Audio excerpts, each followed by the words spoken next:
Right now on your All Access Pass, Georgia's own Winter Olympian has an impressive resume, but her biggest accomplishment is her 2-year-old son. Why she is grateful for this Atlanta school. Yes, the Summer Olympians watch the Winter Games. We check in with a UGA track star who reflects on his time in Tokyo and looks ahead.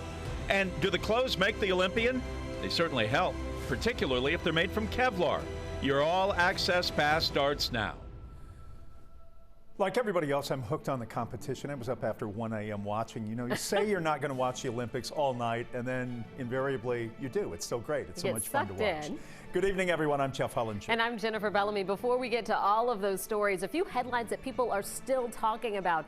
Team USA has its first gold medal. Lindsay Jacob Ellis was your winner in snowboard cross. She also is the oldest person ever to medal in the sport. I'm supportive of anyone old. The bad news continues for Mikaela Shiffrin. The 3-time Olympic medalist skied out of her second straight event, the slalom, one of a really great events. She missed an early gate and did not finish. This came 2 days after a similar mishap in the giant slalom. You got to feel for her. And after an untimely fall in the first round of qualifying, Shaun White turned up the drama in the halfpipe. He was able to advance to the medal round in his 5th and what will be his final Olympic Games. All right, so a lot of talk about curling when you talk about winter sports, and it's all about the rocks here. And John Schuster and his team became rock stars, if you will, after they won gold in Pyeongchang. All right, we're into curling. We really are. 4 years later, life has calmed down, but as Dave Schwartz shows us tonight, their effort to win gold has not, as they try to defend in Beijing. Maybe it's a little sense of urgency, and when I get that sense of urgency, maybe it gives me some calm. I have no idea. Nowhere was that more evident than his shot at the 2018 Olympics, in which he scored 5 in the 8th end to secure the first ever U.S. gold medal in men's curling. I think a lot of that has to do with experience. I think we've been in that position so many times now. However, that experience did more than just shape their careers. It caused curling to explode in the United States. Just that exposure for our sport, you know, has been incredible, and that was building whether we won the gold or not. But I think we know what we did, but we embraced that. Embracing it led to a wild ride following their gold medal. Appearances, speaking engagements, media tours locked up John and his teammates' schedules for a while.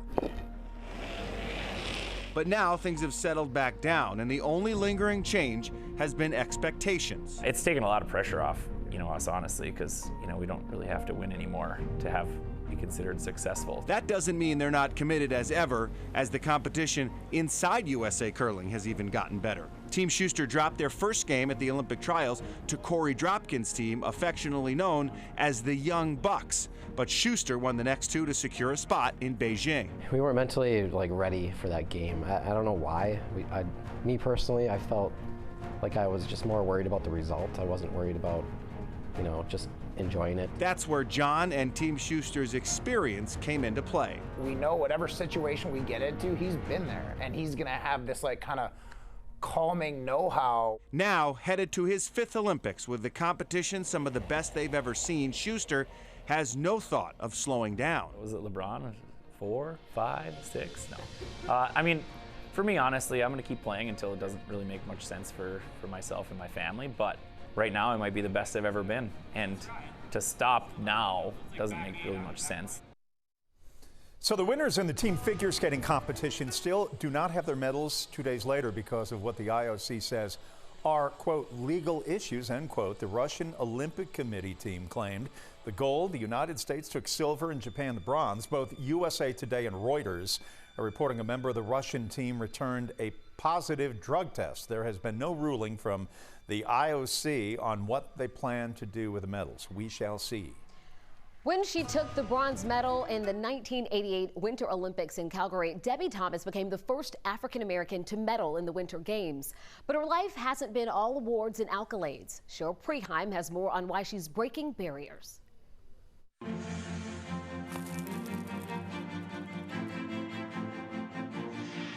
Debbie Thomas began skating at age 5 and was winning figure skating competitions by the age of 9. In a sport that is historically white, Thomas challenged stereotypes and became a role model to black girls in a sport that didn't include them. Always determined to be the best she could be, she trained and competed at the highest level while also enrolled at Stanford University. Her education was just as important to her as her sport. The figure skating competition at the 1988 Winter Games in Calgary was highly anticipated, dubbed the Battle of the Carmens because Thomas and Olympic favorite Katharina Witt both performed to music from the opera Carmen. Thomas stumbled in her performance, finishing third. Witt took home the gold. Debbie Thomas's bronze medal secured her spot in history as the first African American to medal in the Winter Olympics. After the Olympics, rather than pursuing a professional skating career, Thomas returned to school to become a doctor and later practice as an orthopedic surgeon. Debbie Thomas was inducted into the U.S. Figure Skating Hall of Fame in 2000.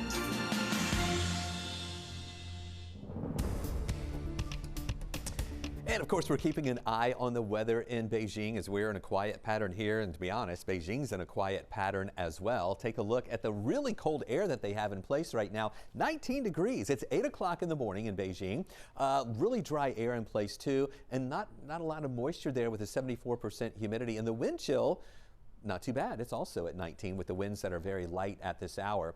Now, for the competition that's on Thursday, which is really about to start in just a little while, at 9 o'clock in the morning on Thursday, which is just going to be in a little bit here.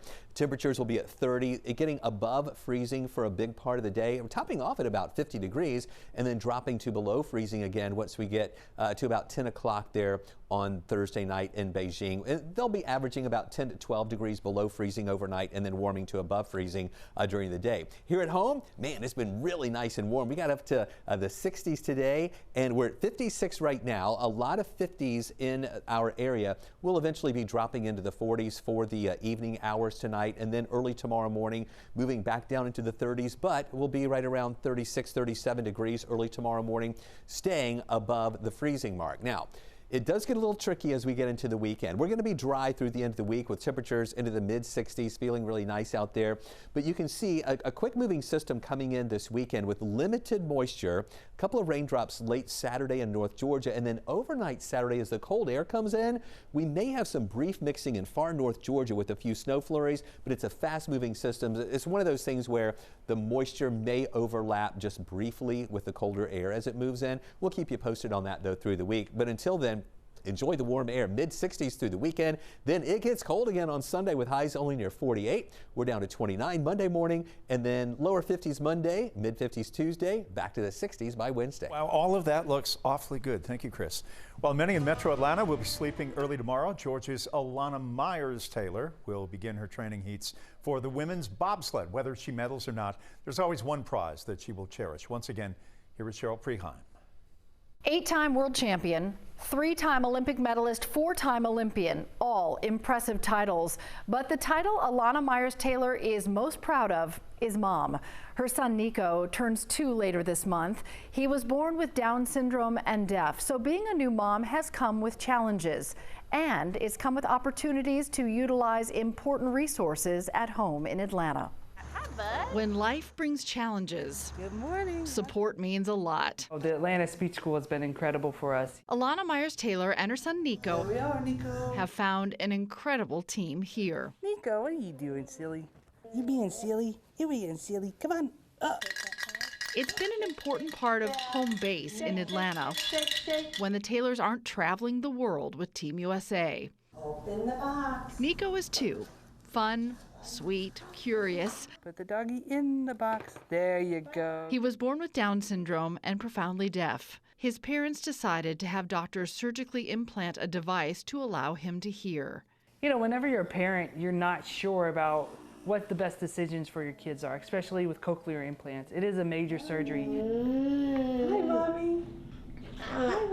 He's starting to form words and starting to be more engaging and things like that. Like, it's just a night and day difference. Dada. Here we go. Good job. The first time I heard him put together Dada, it was just So incredible. Nico is learning to connect things with sounds that identify them, guided by his teachers at the Atlanta Speech School. He could not hear much when we first started with Nico, but now you can see that he's hearing speech. Hi, say hi. They've made Nico a special book Who's that? Is that your dad? with pictures of the most important people in his life. He's learning the sounds of their names. That's your dad. His parents and grandparents and his extended family of Olympians. So my team has been incredible through this entire journey, and because we're on the road and travel so much, he spends more time with my teammates than with some of my family. That's Lauren Gibbs. Hi. She and Alana won silver 4 years ago. Teammates, aunties, caregivers. Looking after them during my push session or anything like that, they've been really supportive. Up and down. No progress is small. With your hands. It's all significant for a little boy who's starting to hear the world around him. Where's mommy? And Alana doesn't take a single interaction for granted. Alana and her husband Nick, both Olympians, are using the commitment and sacrifice they've learned in sport over many years, now in parenting. They have been here for every lesson. They haven't missed. If they're not home, we're doing it virtually, even when he's at the Olympics. That's dedication. They're taking on challenges, grateful for support. And I think one of the biggest changes I've seen is now I can sing them to sleep. Very poorly, but I still can sing them to sleep. And always focused on joy and the expectation for beautiful things ahead. Any way we can make his life better, we can make a happy child, that's what we're after, and that's what we're going to do for how many of our children we're blessed to be able to have. For Nico, the sky is the limit.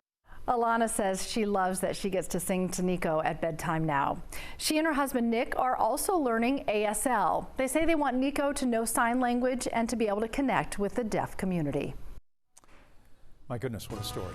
All right, Cheryl, thank you. There are very few people who know the experience of competing in the Olympics. Up next, we will check in with the Georgia Bulldog on what it means to medal at the Games. And checking out the medal count for you, the Russian Olympic Committee team of athletes sitting at top with 11. Norway and Austria each have 10. Germany and Canada tying with 8 apiece, and Germany leading the gold with 5 gold medals. Team USA has 7 total.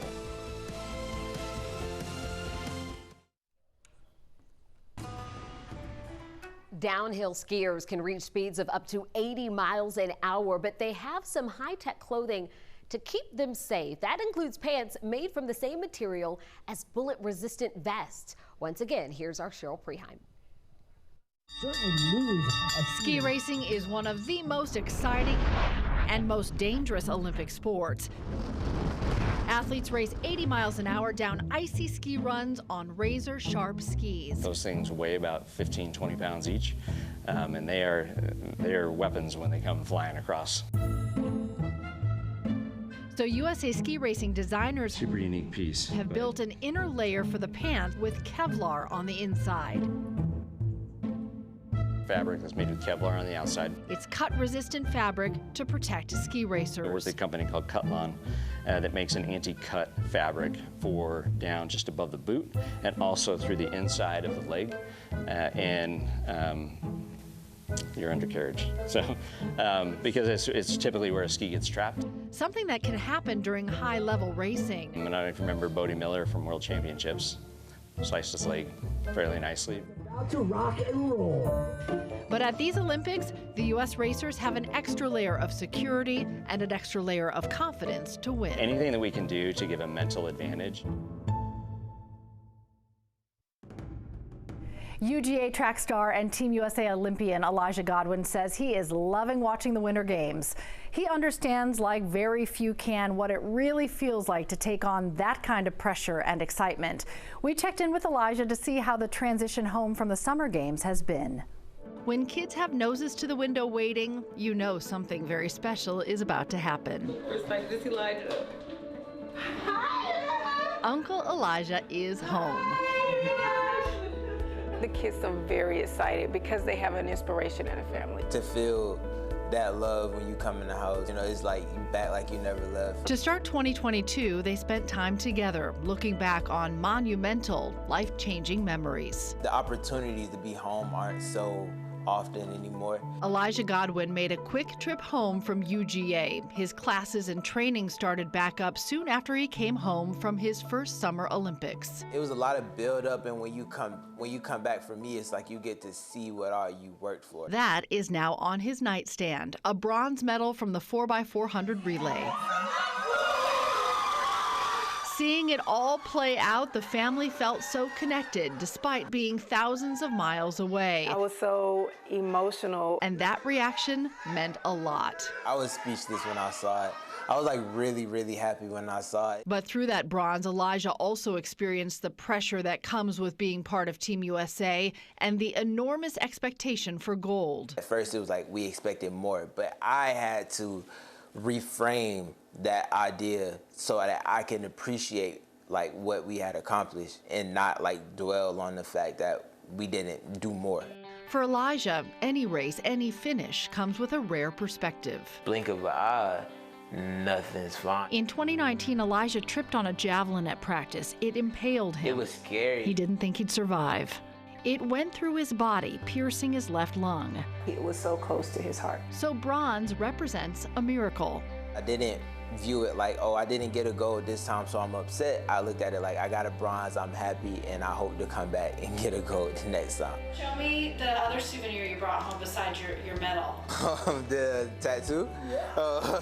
He understands the significance of the rings, which is why he is watching his Winter Team USA teammates. All Olympians admire each other more than we like admire ourselves, and it's all like amazing athletes doing something that the other one couldn't do. So it's like that's why I like watching it. And thinking about his next. You got to get better, faster, stronger. He is now an Olympic medalist to the world. Yeah, he just might be held. But here, he's always Uncle Elijah. Elijah's already having an awesome track season at UGA. He is getting stronger and faster all the time, so big things are ahead. He says his favorite sport to watch during these Winter Games is speed skating. Well, they all feature athletes racing down a path of ice at highway speeds, but there are differences between the bobsled and the luge and the skeleton. We'll break it down when we come back.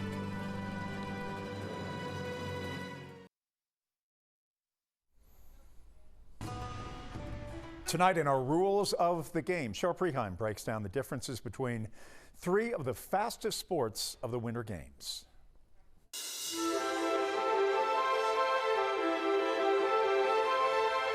The sliding sports are among the fastest winter events, but while bobsled offers the most speed, luge and skeleton are more treacherous. In bobsled, teams push as fast as they can at the start, then hop in the sled. The driver does their best to traverse the narrow, banked, iced course, while the rest of the team is there for the ride. In addition to two-man, four-man, and two-woman bobsled, the new single-person monobob event is being introduced for women. For luge and skeleton, the athletes ride atop their sleds at more than 80 miles an hour with nothing but a helmet protecting them. Skeleton riders get a running start, then slide head first all the way down, using their bodies to control the sled. Competitions are limited to men's and women's singles. In luge, one or two athletes ride on their back using their bodies to steer. In addition to doubles and men's and women's singles, there is a team relay event.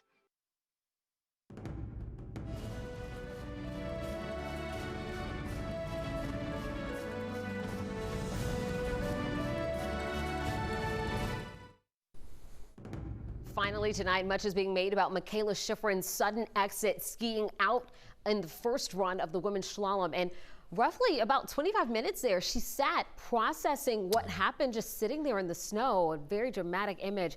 Well, today, support's coming from all over social media, including her boyfriend, Norwegian skier Alexander Kilty, and from gymnast Simone Biles. Make sure you stay with us. Cheryl Preheim and Sheba Russell are up next with the Olympic Zone. Primetime coverage coming your way of the Winter Olympics. It starts at 8 o'clock right here on 11 Live. We'll see you tomorrow at 7 for another edition of All Access Pass.